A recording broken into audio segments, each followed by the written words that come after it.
Welcome back. In previous section, we upgraded our Vim to latest version Vim 9.0. In this section, we'll learn basics of Vim key bindings and movements. As you might already know, most of the power in Vim editor comes from a file named as .vimrc file. Let me open a sample of this file. We'll cover this file in very much detail in next tutorials. And it looks like this, as you are seeing on the left hand side on the screen. In this tutorial, we'll only focus on learning basics using Vim key bindings and how to use keys to quickly and efficiently move in Vim. Vim key bindings is the feature which makes Vim very much popular. For non-Vim users, it could be a little awkward in the beginning, but I guarantee you if you spend just 1 to 2 hours daily for next 1 or 2 days, you'll be hooked to Vim forever and you will never go back to using anything else. Now here I suggest some rules. First rule is stop using arrow keys, page up, page down keys, and absolutely no mouse. Rule number 2 is take a moment to familiarize these words. Again, moving in Vim is intuitive and you must move like you're doing the obvious thing. So if you take a moment to learn this kind of dictionary, which I'm going to walk you through in a minute, that will definitely help you move faster in Vim. Let's first start with learn to move by count. So for example, here I'm at line number 15 in my editor where it says set bg equals to dark. And if I need to change the line where it says syntax on, I need to go 11 lines up, or similarly 5 lines down to add a new setting. Knowing actual line number and relative line numbers allows you to move quickly to precise location in Vim. Alright, so now let's move on to learning new dictionary topics, and these are like generic English type words. So for example, A as in append, B as in back, C as in change, D as in delete or down, E as in explorer or end, F as in forward, find, G stands for go to, H obviously is help, I as in insert, J as in join, M as in middle, and K is like make session. Okay. And similarly, we have N as in next, open, paste, previous. Sometimes one letter can have two different meanings like paste or previous, and we'll cover those later. Similarly, tab, undo, vertical split, visual, and we are going to cover each of these things in individual details later on. So visual, word, yank. Again, you just don't need to memorize this. This will come automatically to you. For now, just go and try to familiarize these words. Okay, and one more thing I want to call out. We don't call it copy here. It's called yank. So yanking is equals to copying. All right, and then we have symbols. So for example, we have comma and VS and caret sign, dollar sign, dot, star. All those things means different things in Vim editor. And we are going to learn all of these things separately. Alright, so let's start using some keys in our keyboard. Hardest part for me to memorize in Vim is J and K key. If you notice your keyboard, J key has a little bump on it so that you can find this key without looking at keyboard. And in Vim, J moves cursor down in editor. So when you open any file in Vim or any other editor, usually cursor is always at the beginning of the file. So the only place you can go is right or downwards. And that's exactly what this key J does. It moves cursor downwards. Now, similarly, using key K, cursor moves up, H is left, and key L is right. That's the only thing you need to memorize. Rest of the things in Vim is just intuition and doing the obvious thing. So for next 30 seconds, use these keys to move left, right, up and down in your editor.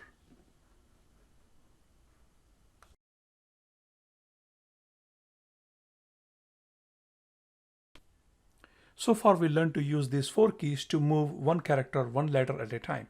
So in Vim, small moves are performed using single letter keys. Now, what if you need to move forward one page down at a time or one page up at a time? In that case, you're going to use control.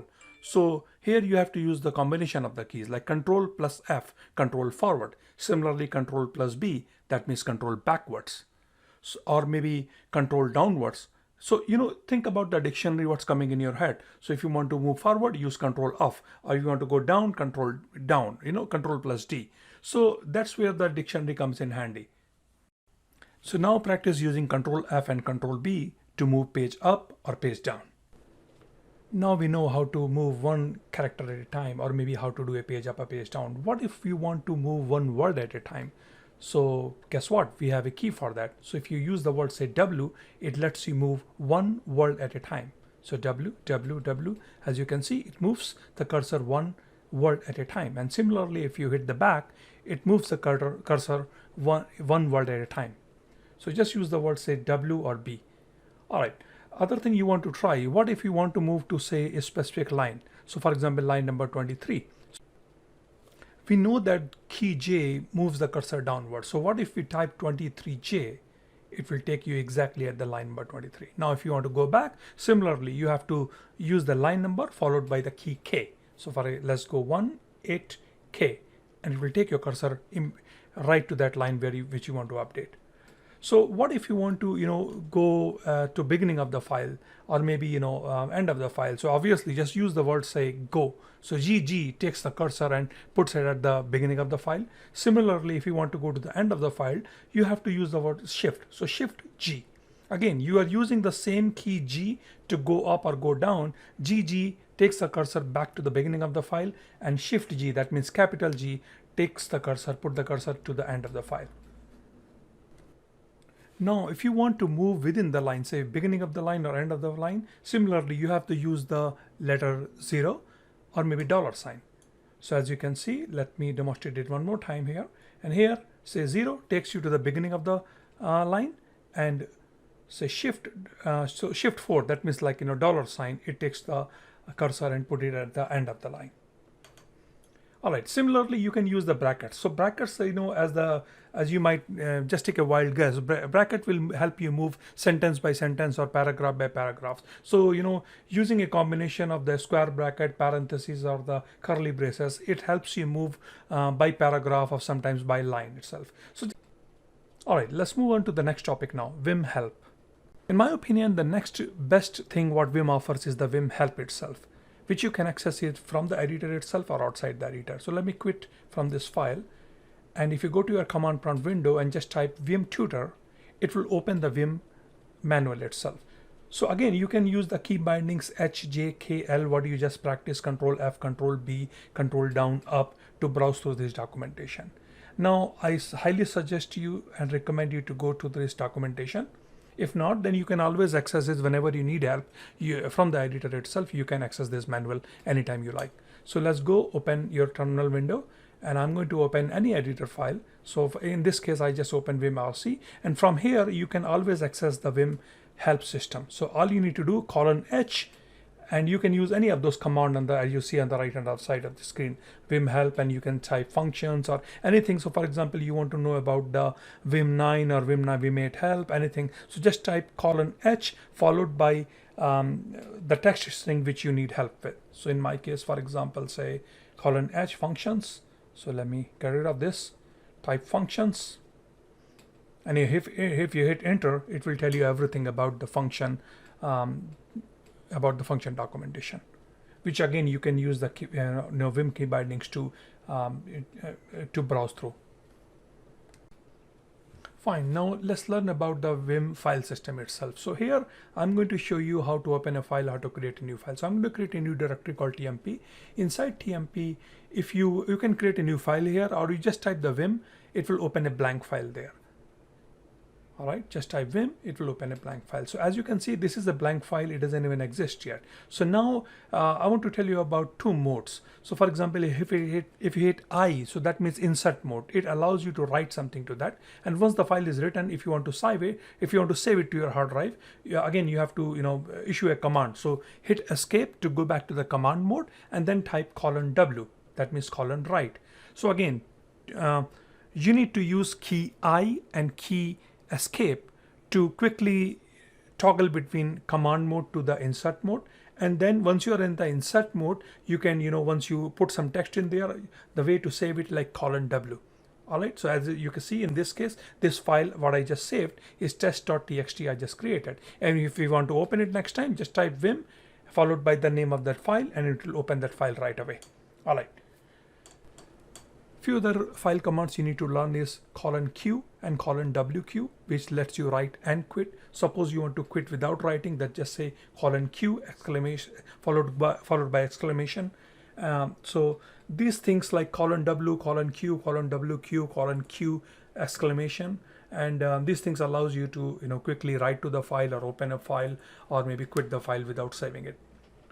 So let me demonstrate to you one more feature here. Suppose you're working Vim allows you to work on multiple files at a time. So anytime, suppose for example, you have 3 different files open. I'll show you how to open 3 different files later on, but pretend that you have 3 or 4 files open. And next time, suppose you want to quit from the Vim, it's a hassle to go back and open those 3 files again. So what Vim has a feature called make session. What it does, it allows the layout of your Vim editor screen to save it as a session. So for example, if I say :mk session and give it a name, say my session or anything like that, my Vim session, and next time you want to, if you want to open all 3 files all at once, all you need to do, just go to the Vim and it's vim-s.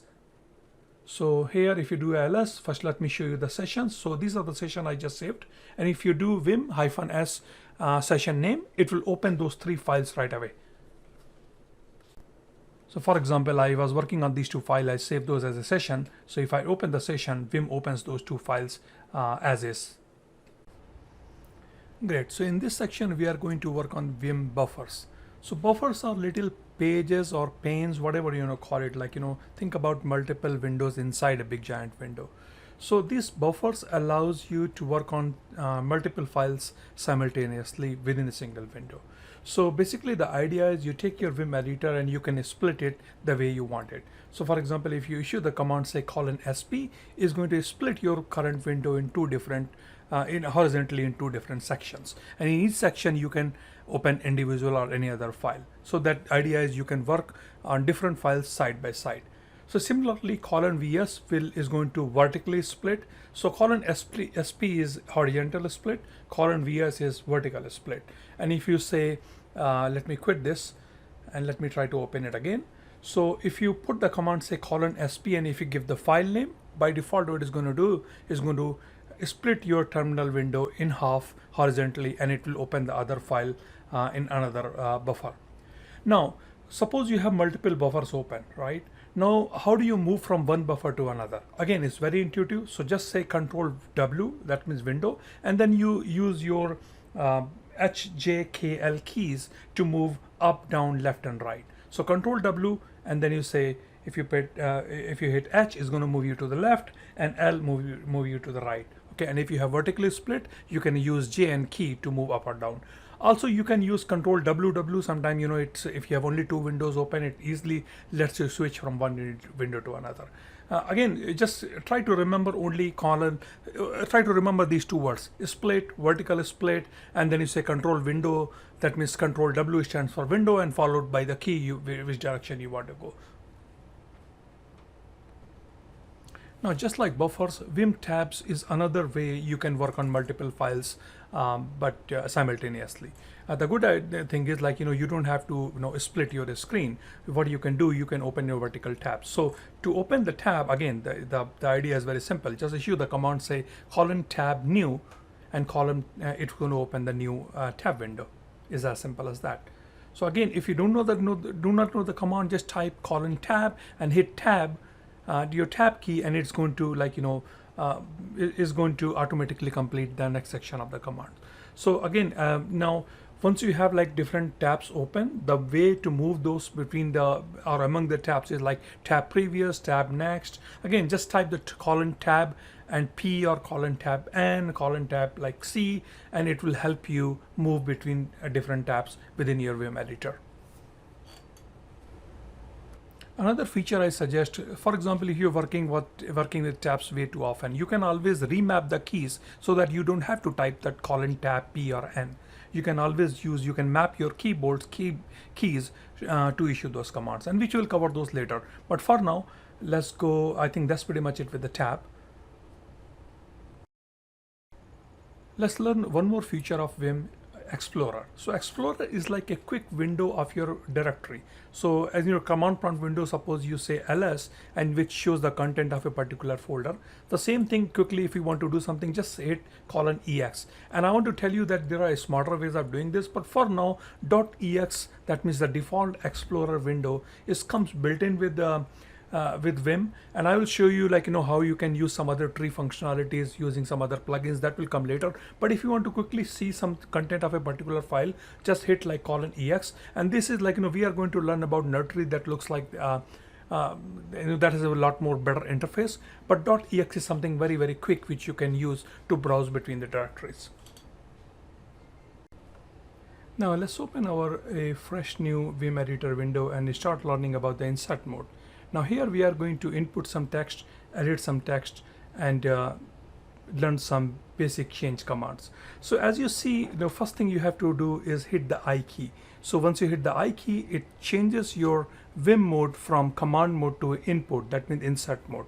Once you're in insert mode, you can start typing the text and your editor will be able to update the text accordingly. Right. Another way to quickly change from command mode to insert mode is hit the O key. So for example, you are at line number 1 or line number 2 and you want to quickly add a new line. So instead of hitting I and then starting text, what you can do, quickly hit O. What O will do, it will open a new line below the cursor. And if you hit Shift O, that means it will open a new line above the cursor.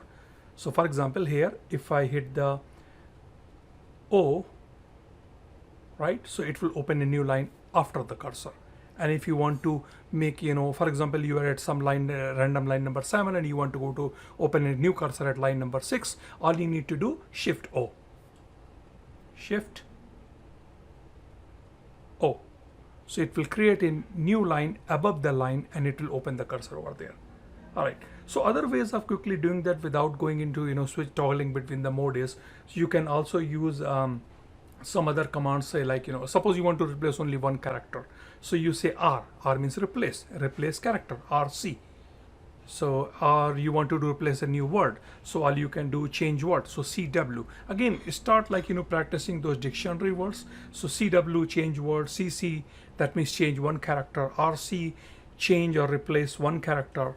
And if you want to quickly, replace it, change through the end of the line, then you say $. Here you will be able to start mixing and matching your dictionary words.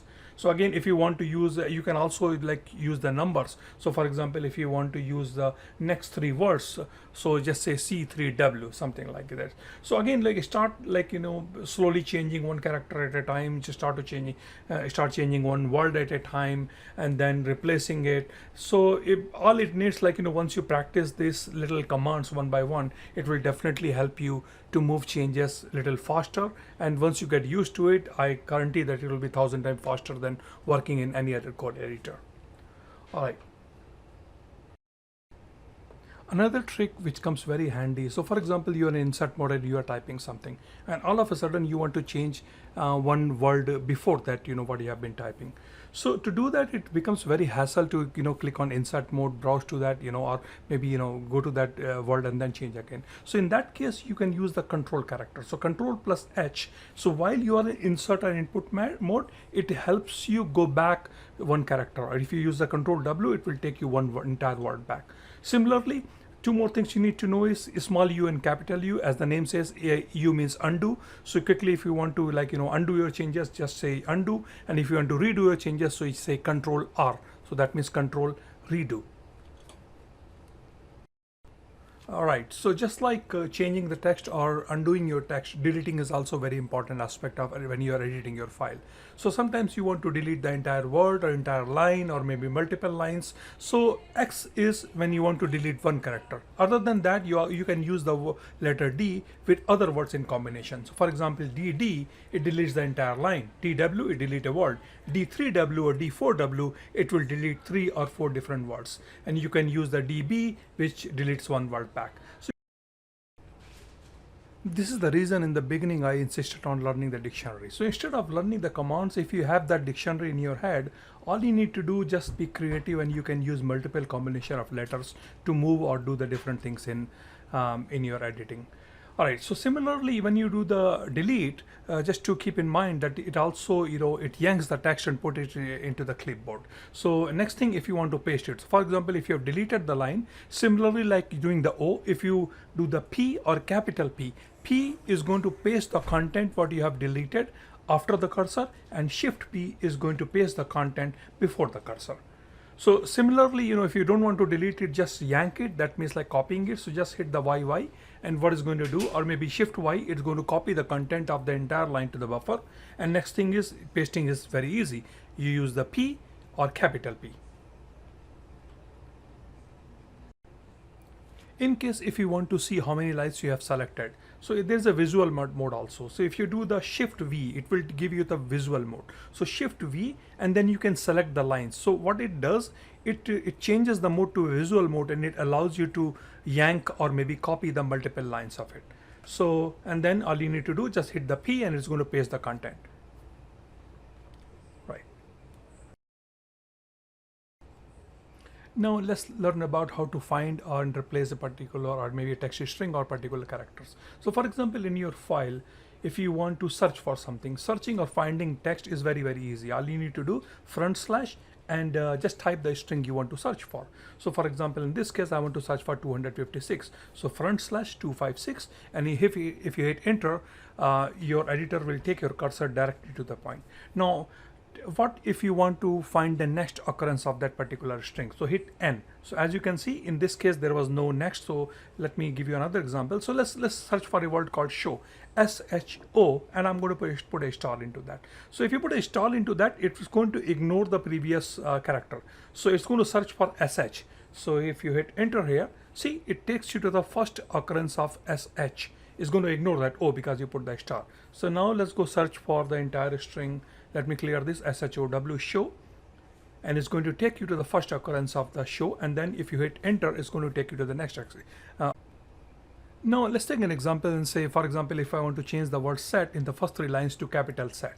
So here is the syntax. All you need to do, colon, and then you say from location, comma, to location. So in this case, I will put like, first 3 lines I want to change. So all I can say, go to the beginning of this file, first of all, GG, and then colon, that's the, my starting location is dot, and dot, comma, dot plus 2s. That means next 3 strings. So, and then / the text you want to change and the text you want to change from and to. So colon, and another example is here I want to change every other place. So I'm just going to say %s / set to capital set / G.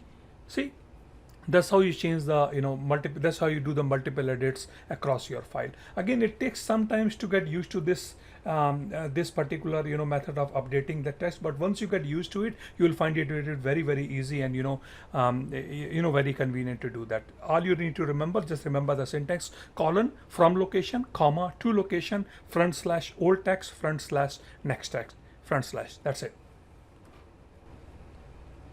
Alright, so in this section you learned how to move within the Vim, how to work with buffers and windows, and how to quickly do the multiple edits, find text, those things.